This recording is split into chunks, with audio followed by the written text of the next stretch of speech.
বিসমিল্লাহির রহমানের রাহিম।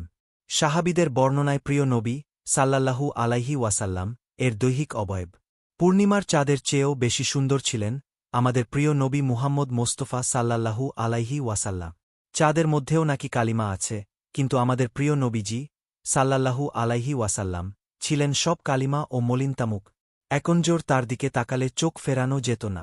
প্রিয় নবী সাল্লাল্লাহু আলাইহি ওয়াসাল্লাম এর বিখ্যাত এক সাহাবী জাবের ইবনে সামুরা বলেন, আমি একবার পূর্ণিমা রাতে চাঁদের স্নিগ্ধ আলোতে প্রিয় নবীজি সাল্লাল্লাহু আলাইহি ওয়াসাল্লাম কে লাল চাদর ও লুঙ্গি পরিহিত অবস্থায় দেখলা। তখন আমি একবার আকাশের জোছনা ছড়ানো চাঁদের দিকে এবং একবার প্রিয় নবীর মোবারক চেহারার দিকে তাকাতে থাকলাম। আমার কাছে মনে হল তিনি পূর্ণিমার চাঁদের চেয়েও বেশি সুন্দর। তিরমিজি হাদিস। চাঁদের চেয়েও সুন্দর তিনি, এই অভিব্যক্তি শুধু জাবের ইবনে সামুরা রাদিয়াল্লাহু এর নয়, বরং অমুসলিমরাও অকপটে স্বীকারোক্তি দিয়েছে এ কথার। পূর্ণিমার দুটি ছড়ানো ওই চেহারা দেখে দ্বিধাহীনভাবে তারাও বলে উঠেছে, তিনি কখনো মিথ্যাবাদী হতে পারেন না। তখন আমি একবার আকাশের জোছনা ছড়ানো চাঁদের দিকে এবং একবার প্রিয় নবীর মোবারক চেহারার দিকে তাকাতে থাকলাম। আমার কাছে মনে হল তিনি পূর্ণিমার চাঁদের চেয়েও বেশি সুন্দর।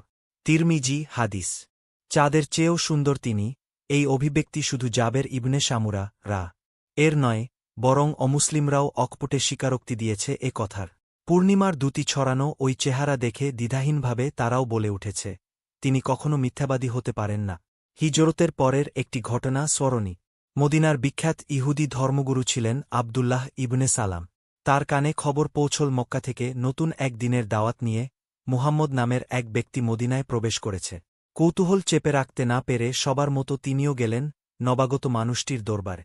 প্রিয় নবী সাল্লাল্লাহু আলাইহি ওয়াসাল্লাম এর নুরানি চেহারায় প্রথম নজর পড়তেই তার মন চিৎকার করে বলে উঠল, আন্না ওয়াজহাহু লাইসা বি ওয়াজহি কাজ্জাবিন, অর্থাৎ এই স্নিগ্ধ সুন্দর সুদর্শন চেহারা কোনো মিচ্ছুকের চেহারা হতে পারে না। সুনানে ইবনে মাজাহ হাদিস।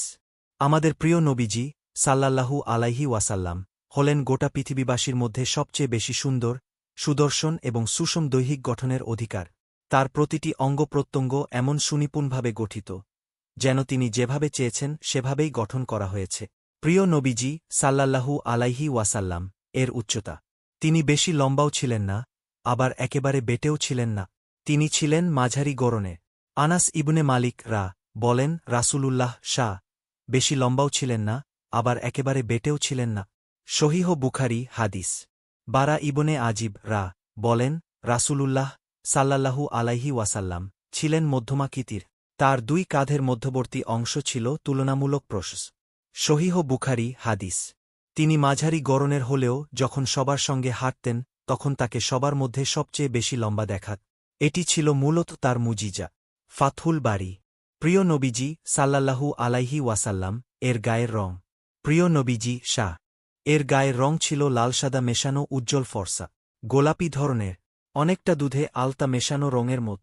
ধোবধবে সাদাও নয় কিংবা তামাটে বর্ণেরও নয়। আনাস ইবনে মালেক বলেন, তার শরীরের রং গোলাপি ধরনের ছিল, ধোবধবে সাদাও নয় কিংবা তামাটে বর্ণেরও নয়। সহিহ বুখারী হাদিস। প্রিয় নবীজি সাল্লাল্লাহু আলাইহি ওয়াসাল্লাম এর মাথা ও চুল।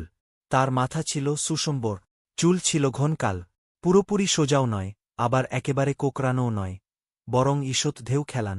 আনাস ইবনে মালেক বলেন, রাসূলুল্লাহ এর চুল পুরোপুরি সোজাও ছিল না, আবার একেবারে কোকড়ানোও ছিল না। সহিহ মুসলিম হাদিস। বারা ইবনে আজিব রাদিয়াল্লাহু বলেন, রাসূলুল্লাহ সাল্লাল্লাহু আলাইহি ওয়াসাল্লাম এর ঘন চুলগুলো কানের লতি পর্যন্ত লম্বা ছিল। তার দেহে লাল লুঙ্গি ও লাল চাদর শোভা পেত। আমি তার তুলনায় বেশি সুদর্শন অন্য কাউকে কখনো দেখিনি। সহিহ মুসলিম হাদিস। নাসাই হাদিস। প্রিয় নবীজি সাল্লাল্লাহু আলাইহি ওয়াসাল্লাম এর মুখ ও চোখ। জাবির ইবনি সামুরা রাদিয়াল্লাহু বলেন, রাসূলুল্লাহ সাল্লাল্লাহু আলাইহি ওয়াসাল্লাম এর মুখ প্রশস্ত ছিল, চোখের শুভ্রতার মধ্যে কিছুটা লালিমা ছিল, পায়ের গোড়ালি স্বল্প মাংসল ছিল। সহিহ মুসলিম হাদিস। প্রিয় নবীজি সাল্লাল্লাহু আলাইহি ওয়াসাল্লাম এর ঘাম। প্রিয় নবীজি সাল্লাল্লাহু আলাইহি ওয়াসাল্লাম এর শরীরের ঘাম ছিল বিন্দু বিন্দু মুক্তার দানার মত, যার সুঘ্রাণ মেশক আম্বরকেও হার মানা।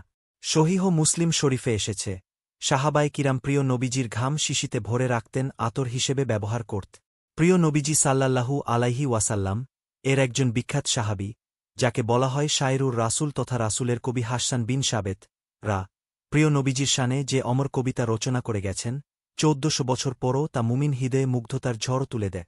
প্রিয় নবীজির শানে তিনি লিখেছেন, আপনার চেয়ে সুদর্শন কোনো মানুষ আমার চোখ দেখেনি, আপনার চেয়ে সুন্দর কোনো পুরুষ জন্ম দেয়নি কোনো নারী। সকল অসুন্দর ও অসংলগ্নতা থেকে পবিত্র করে আপনাকে সৃষ্টি করা হয়েছে, যেন আপনি ঠিক তেমনই হয়েছেন যেমনটি আপনি চেয়েছেন।